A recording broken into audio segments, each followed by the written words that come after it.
আসসালামু আলাইকুম। সবাই কেমন আছেন? আলহামদুলিল্লাহ, আল্লাহর অশেষ মেহেরবানিতে ভালো আছি।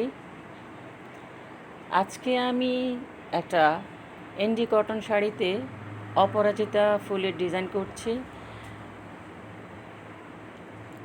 প্রথমে আমি কালার দিয়ে একটু এঁকে নিয়েছি হালকা। ফুলের ডিজাইনটা কেমন হবে সেই ডিজাইনটা একটু তুলে নিয়েছি।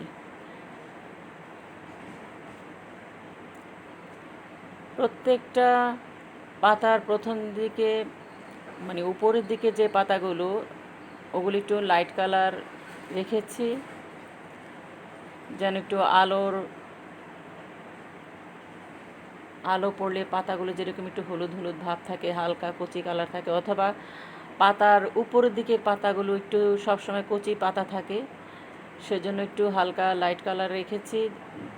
একটু টিয়া টিয়া কালার, কিন্তু এখানে কালারটা আমার ঠিকমতো আসছে না, অলিভ কালার চলে আসছে। আর ডিপ গ্রিন দিয়েছি যেটা নিচের পাতাগুলো, আর ফুলটা এঁকে নিয়েছি, আর মাঝে হলুদ দিয়েছি। এখন নেভি ব্লু কালার দিয়ে ফুলগুলো এঁকে নিলাম। এই তো আমার শাড়িটা হয়ে গেল। কেমন হলো আমার শাড়িটা আজকে?